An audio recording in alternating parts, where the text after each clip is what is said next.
अपने परम भक्तों के दरस का मान रखते हुए श्री श्री 1008 केजरीवाल जी शीघ्र ही ईडी को दर्शन देंगे। तब तक के लिए मेरा आपसे निवेदन है कि आप लोग संयम बनाए रखें।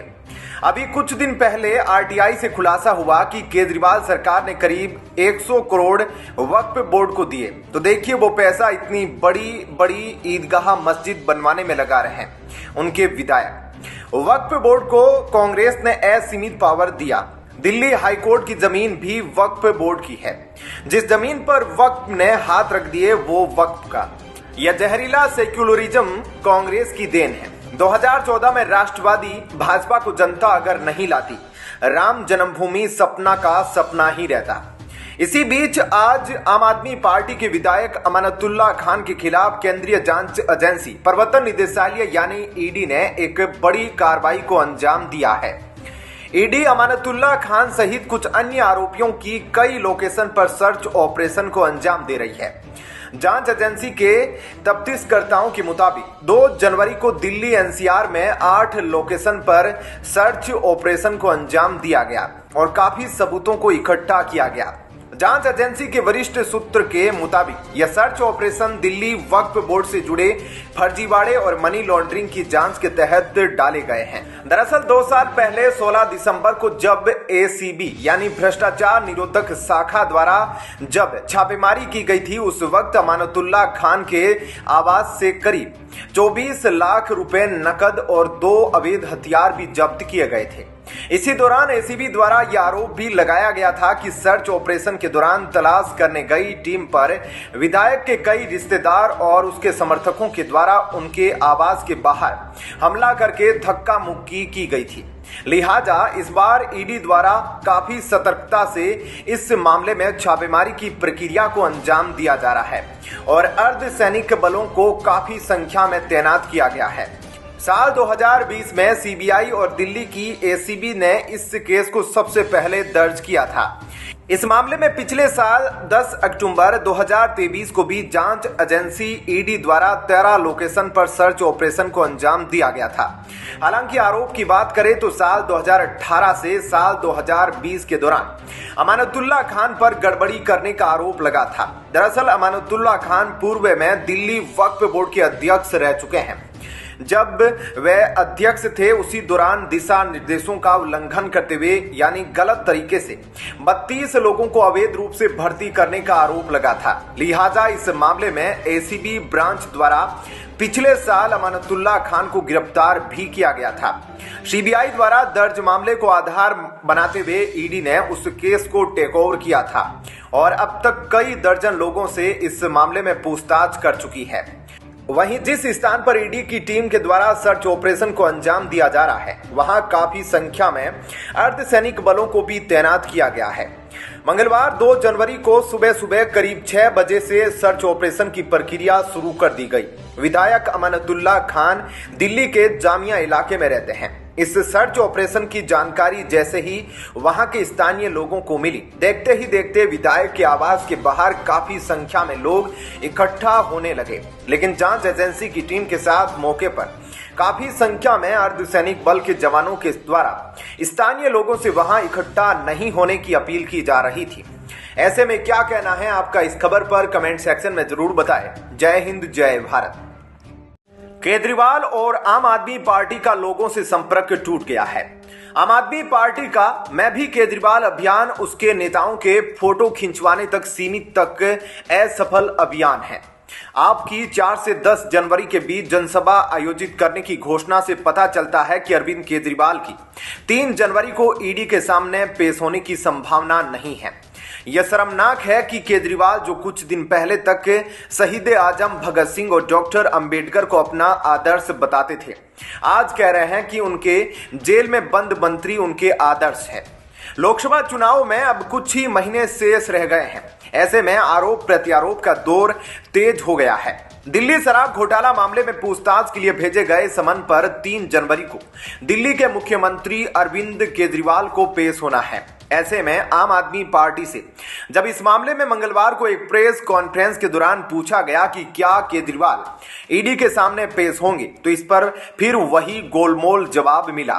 दरअसल आम आदमी पार्टी की प्रवक्ता प्रियंका कक्कड़ से जब पूछा गया कि केजरीवाल को 3 जनवरी को पेश होने के लिए ईडी का तीसरा समन मिला है, तो क्या वे कल ईडी के सामने पेश होंगे। पत्रकार के सवाल के जवाब में प्रियंका ने कहा कि हम कानून के अनुसार काम करेंगे। एक और पत्रकार ने इसी से जुड़ा सवाल किया तो प्रियंका ने कहा, इस सवाल का जवाब हमारी कानूनी टीम ज्यादा बेहतर तरीके से दे सकती है, हम कानून के अनुसार ही कार्य करेंगे। फिर एक और पत्रकार ने इसी मामले पर सवाल किया तो वो तुरंत भाग गई बिना कुछ बोले। ईडी के 3 समन मिलने के बाद भी अगर मुख्यमंत्री पेश न हो तो ईडी के पास कानूनी अधिकार है कि वह गिरफ्तारी कर सकती है। हालांकि यह अधिकार सीमित है। ईडी अपने इस अधिकार का तब ही इस्तेमाल कर सकती है जब उसके पास पुख्ता सबूत हो कि मुख्यमंत्री अपराध में लिप्त है। अगर पुख्ता सबूत न हो तो संवैधानिक पद पर बैठे शख्स की गिरफ्तारी नहीं हो सकती। वहीं विपक्षी दलों ने जब से इंडिया गठबंधन की चौथी बैठक की है, उसके बाद से ही विभिन्न दलों के बीच सीटों को लेकर कई अन्य मुद्दों पर विवाद बढ़ता जा रहा है। सभी दल केंद्र में एक साथ दिखने की कोशिश कर रहे हैं, लेकिन राज्यों में ये आपस में ही लड़ते दिखाई पड़ रहे हैं। अब पंजाब कांग्रेस के पूर्व अध्यक्ष नवजोत सिंह सिद्धू ने भी दिल्ली के सीएम और आप प्रमुख अरविंद केजरीवाल पर दिल्ली शराब घोटाला मामले में तीखा निशाना साधा है और उनके खिलाफ मोर्चा खोल दिया है। आइए जानते हैं पूरा मामला क्या है।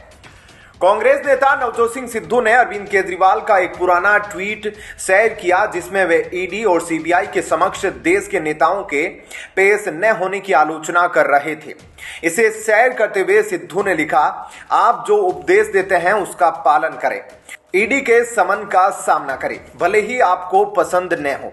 अपने पद से तब तक इस्तीफा दे जब तक आप पाक साफ नहीं हो जाते, जैसा कि मैंने दिसंबर 2006 में किया था। सिद्धू ने केजरीवाल पर निशाना साधते हुए कहा कि दिल्ली शराब घोटाले पर तथ्यों और आंकड़ों द्वारा समर्थित मेरे प्रश्न पंजाब चुनाव 2022 के बाद अनुत्तरित है। आपकी चुप्पी उन सिद्धांतों के प्रति एक गहरा विश्वासघात है जिनकी आपने एक बार वकालत की थी। एक समय जवाबदेही के मुखर समर्थक मूक हो गए हैं। सिद्धू ने कहा कि स्वयंभू आरटीआई योद्धा चोरी के मास्टर में बदल गया है। यह जवाबदेही और पारदर्शिता का समय है। ऐसे में क्या कहना है आपका इस खबर पर कमेंट सेक्शन में जरूर बताएं। जय हिंद, जय भारत। नया वर्ष आते ही 3 बड़ी मुश्किलों में फंसे केजरीवाल। दिल्ली के मुख्यमंत्री अरविंद केजरीवाल का पूरा समय या तो अपने आलीशान शीश महल में बीतता है या फिर ईडी जैसी जांच एजेंसियों से भागने में। दिल्ली में केजरीवाल के टुकड़े पर पलने वाले चमचे दिल्ली के बढ़ते पोल्यूशन, गंदी यमुना, बंद सीवर की लाइनें, बदबूदार पानी की सप्लाई होने के बावजूद केजरीवाल की चमचागिरी में रात दिन किए हुए हैं। नए साल का आगाज हो गया है। इस साल देश में लोकसभा का चुनाव होने जा रहा है, जो 5 साल के बाद सबसे बड़ा लोकतांत्रिक पर्व होगा। नए साल की बात आम आदमी पार्टी के परिप्रेक्ष्य में करें तो दिल्ली और पंजाब की सत्ताधारी पार्टी के लिए यह बेहद अहम होने जा रहा है। केजरीवाल के सामने इस साल 3 बड़ी चुनौतियां हैं जिससे केजरीवाल काफी परेशान हैं, जिसकी शुरुआत साल के तीसरे दिन यानी कि कल से हो सकती है। शराब घोटाले से जुड़े मनी लॉन्ड्रिंग केस में केजरीवाल को ईडी ने पूछताछ के लिए बुलाया है। इससे पहले 2 समन को केजरीवाल दरकिनार कर चुके हैं। आप और खुद केजरीवाल आशंका जाहिर कर चुके हैं कि मनीष सिसोदिया और संजय सिंह की तरह उन्हें भी गिरफ्तार किया जा सकता है। शराब घोटाले के अलावा बंगला विवाद भी मुश्किलें बढ़ा सकता है, जिसमें सीबीआई ने प्राथमिक जांच शुरू कर दी है। केजरीवाल को जहां गिरफ्तार किए जाने की आशंका है तो मनीष सिसोदिया और संजय सिंह जैसे बड़े नेताओं को जमानत नहीं मिल पा रही है। पार्टी के 3 बड़े नेताओं के जेल चले जाने और खुद केजरीवाल पर गिरफ्तारी की तलवार लटकने के बाद आपकी सरकार और संगठन के लिए चुनौतियां बहुत बढ़ चुकी है। केजरीवाल के दाएं और बाएं हाथ कहे जाने वाले मनीष सिसोदिया और संजय सिंह के लंबे समय से जेल में हैं, तो वहीं सत्येंद्र जैन भी एक अन्य मनी लॉन्ड्रिंग केस में फंसे होने की वजह से पार्टी और सरकार के कामकाज से दूर है। ऐसे में पार्टी के लिए संगठन और सरकार दोनों ही मोर्चों पर कई मुश्किलों का सामना करना पड़ रहा है। इन मुश्किलों से जूझते हुए केजरीवाल को जहां एक तरफ लोकसभा चुनाव की तैयारी करनी है, तो दिल्ली में कामकाज के लिहाज से यह साल बहुत महत्वपूर्ण होने वाला है। दिल्ली में अगले विधानसभा चुनाव से पहले केजरीवाल सरकार के सामने यह कामकाज का आखिरी साल है। अगले साल की शुरुआत से ही विधानसभा चुनाव होगा। ऐसे में केजरीवाल को कानूनी मुश्किलों का सामना करते हुए दोहरे मोर्चे पर तैयारी करनी है। केजरीवाल ने अपने सबसे बड़े संकट के बीच जनता के सामने खुद को बदले की राजनीति का विक्टिम बताने की मुहिम का रोना शुरू कर दिया है। नैरेटिव को अपने पक्ष में बदलने में माहिर आप संयोजक के कार्यकर्ताओं को मैं भी केजरीवाल मुहिम के तहत घर घर भेज रहे हैं। उन्होंने इसके जरिए लोकसभा चुनाव और अन्य विधानसभा चुनाव की तैयारी भी शुरू कर दी है। वहीं आज दिल्ली प्रदेश भाजपा अध्यक्ष वीरेंद्र सचदेवा ने कहा, 1 जनवरी 2024 को दिल्ली में कूड़े के पहाड़ नहीं दिखेंगे। यह अरविंद केजरीवाल का बयान था। मैं उन्हें आईना दिखा रहा हूं। दिल्ली की जनता भाजपा का संघर्ष भी देख रही है और आपको आईना भी दिखा रही है। ऐसे में क्या कहना है आपका इस खबर पर कमेंट सेक्शन में जरूर बताएं। जय हिंद, जय भारत। झारखंड के मुख्यमंत्री हेमंत सोरेन को जमीन घोटाला के मामले में ईडी ने 7वीं बार समन भेजा है। ईडी ने अपने पत्र में कहा था कि हेमंत सोरेन खुद तय करे कहां पूछताछ होगी, अधिकारी वहीं पहुंच जाएंगे। साथ ही जगह बताने के लिए 2 दिन और पूछताछ के लिए 7 दिन का समय दिया गया था। चूंकि पत्र शुक्रवार यानी 29 नवंबर 2023 को भेजा गया था, ऐसे में जगह बताने की समय सीमा खत्म हो चुकी है। अब हेमंत सोरेन ने ईडी को जवाब भेजा है। झारखंड मुख्यमंत्री कार्यालय के अधिकारियों ने ईडी को बंद लिफ्ट में सीएम का जवाब सौंपा। मामला भारतीय सेना के नियंत्रण वाली जमीन की खरीद बेच से जुड़ा हुआ है।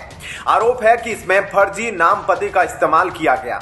जनजातीय समाज की जमीन कब्जाने का भी आरोप है। दक्षिणी छोटा नागपुर के तत्कालीन आयुक्त नितिन मदन कुलकर्णी की शिकायत पर यह जांच शुरू हुई थी।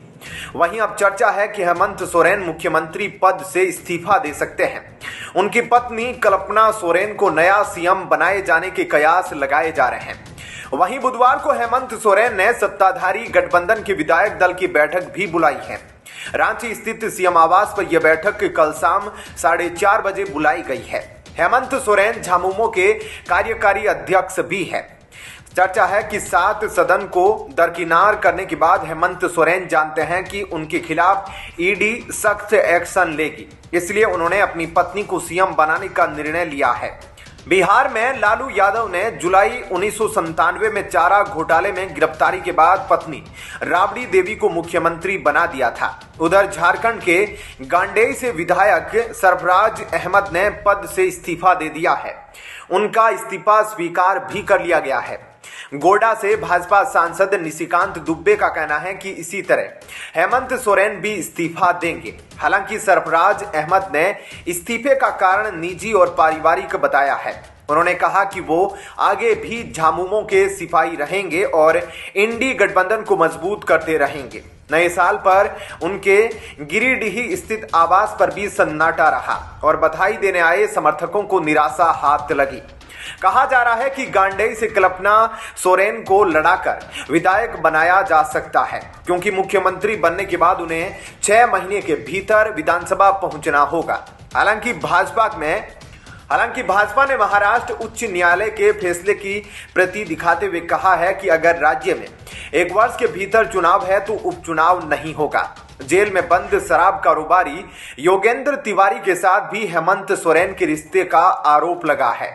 वो ट्रांसफर पोस्टिंग जैसी चीजों में पर्दे के पीछे से हस्तक्षेप करता रहा है। उधर झारखंड में भाजपा के प्रदेश अध्यक्ष बाबूलाल मरांडी ने कहा कि सबको पता है कि भ्रष्टाचार के मामले में हेमंत सोरेन का बचना नामुमकिन है। उन्होंने कहा कि सीएम जानबूझकर राज्य में संवैधानिक संकट उत्पन्न करना चाहते हैं। अब देखना है कि झारखंड में राबड़ी मॉडल चलता है या नहीं। राबड़ी देवी अपने पति लालू यादव के जेल से आने के बाद ही सीएम बनी थी। उन्होंने 8 साल यह पद संभाला। इसी बीच लालू यादव केंद्रीय जेल मंत्री भी बने। ऐसे में क्या कहना है आपका इस खबर पर कमेंट सेक्शन में जरूर बताएं। जय हिंद, जय भारत।